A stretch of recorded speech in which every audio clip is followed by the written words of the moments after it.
Okay, kids, we're ready to do Cursive Lesson 20. This is going to be capital X and Z. So grab your paper and a pencil and get ready because we're going to get started. All right, this is capital printed X. And here's capital cursive X, and it pretty much looks the same. We're just, instead of starting at the bottom like we do with the lowercase cursive X and going up, we just start right under the top line and then curve over. Of course, it's gonna be tilted slightly to the right because that's how cursive does. So anyway, we're gonna get ready and we're gonna try some of these, and I think it's gonna be pretty easy for you. Here we are with lesson 20. We've got X and Z right here. So we're gonna do X first. So we are starting with a similar stroke to like M and N and some of the other ones we've done. So we're going over and then slanting down. And on the one that we're gonna be practicing, there is no release stroke, but this one on the bubble one is a undercurve. Then we lift, and then we are crossing with kind of a backward slant line. So we're starting up at the top and we're going backwards of the direction we normally write in. So it slants down like that. Okay, so it's just like making a lowercase x, we just aren't starting at the bottom. So that's why that little hook is there at the top, because we're starting at the top of the letter.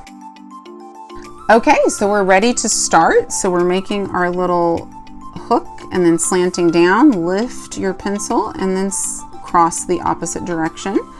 Okay, so pretty easy. I mean, this is almost the same as making a printed X. We're just adding this little curve at the top.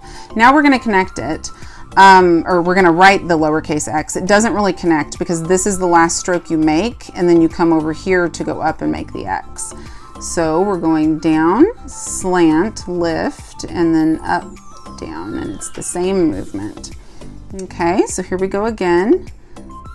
Down, lift, and then make the lowercase x. Okay, slant, and then lowercase. And one more time. There we go. Okay, now there's not a lot of words that start with X, really. So we're gonna find a couple here, but these both make Z sounds. So xylophone actually is an X, but it sounds like a Z. And that's like a little musical instrument where you hit it with little sticks with little balls on the end. You hit it and it makes little noises. So we're gonna write this word. It's kind of a long word. So I actually put it here and then we're gonna write it down here, and I've got the X in the spot. And then this one we're gonna write down below it. Okay, so here we go. X, cross, and then we're going into a Y, L, O, and keep it at the top to connect to the P. You just go up to the line and then loop, come around, come in and connect, make your H, stop, come up and make the hump. O, keep it at the top for the N, and go into the E. Okay, now we're gonna do it down here. Okay, here we go. X, and then go into the Y, loop, come up for the L, O, check stroke, connect to the P, loop, make your H, O, make the first hump, and there we go. All right, that looks pretty good. Okay, now we're gonna do this one. This one says Xerox, and you probably don't know what that is, but it's like the copy, it's just a brand of copy machine. So like the copy machine that your teacher makes copies on, it might be a Xerox machine. So we're gonna put our X there. And this E, yours is gonna be correct. Mine should start down here. So you're gonna start at the bottom there. O, and then another X right here. There we go. And then we're gonna do it down here on our own. So ready? X, E, R, O, and then we're gonna connect to that X at the top. Ooh, I keep not bringing that out far enough. There we go. Now we're gonna write X-ray down here.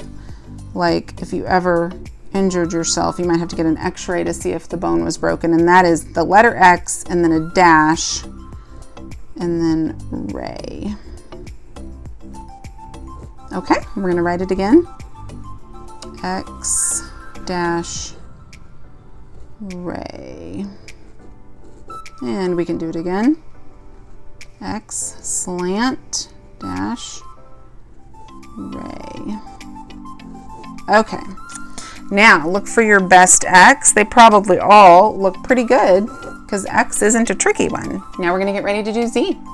This is capital printed Z, and we're going to be making capital cursive Z. Here it is. It looks crazy, just like the lowercase cursive Z, but you don't start at the bottom and go up. You just start about midway up and then curve around, and then you add this second little hump, then you loop down below the line, just like the lowercase one, and it curves slightly to the right. Let's get started.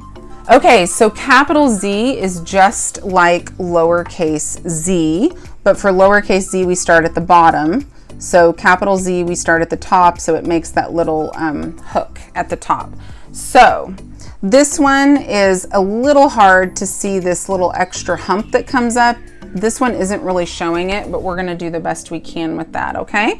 So we are hooking up and then slanting down to the baseline. And then from there, we're actually doing an over curve. It's coming all the way down below the line, and then we're looping back and we're releasing with an over curve line. So I'm just gonna do that all in pink.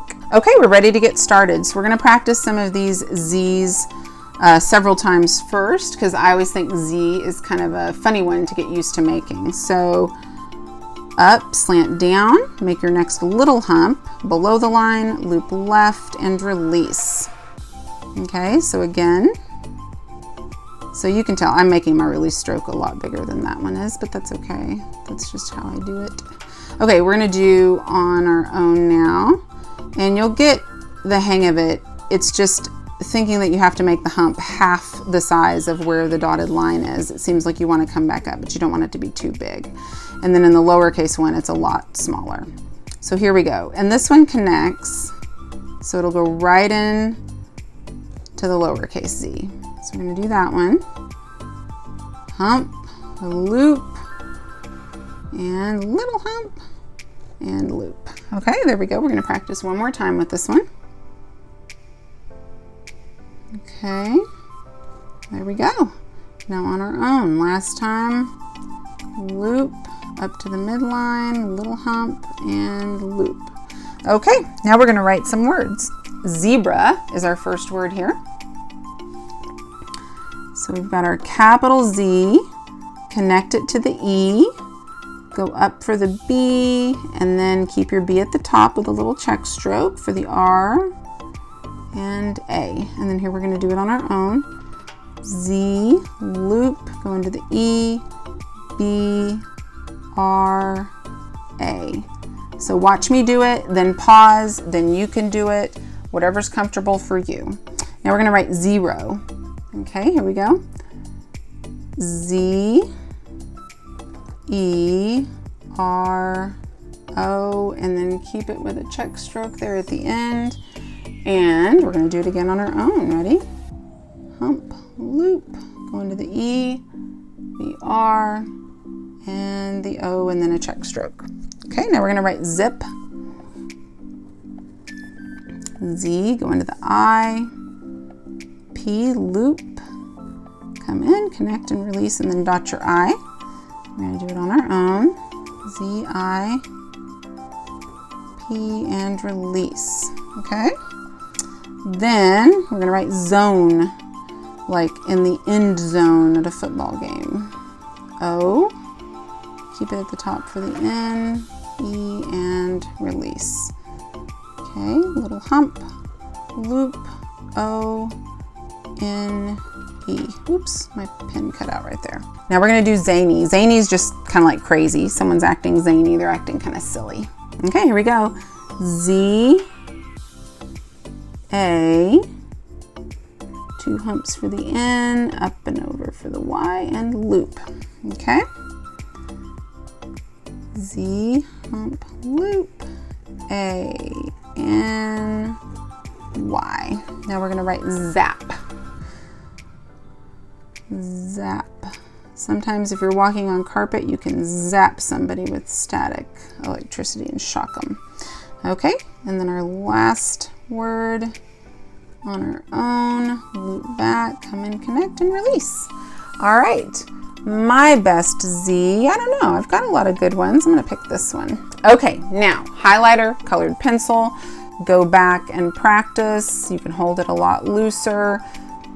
You don't have to worry so much about making it perfect, because it's not going to show up as much, but it's really going to help you get your hand used to those movements. So just go through and practice if you have time. I feel like I can do it a lot quicker because I'm not so worried about getting off of the lines or making it perfect, but it helps me get used to the movement with my hand. All right, lesson 21 is coming up next. I'll see you then.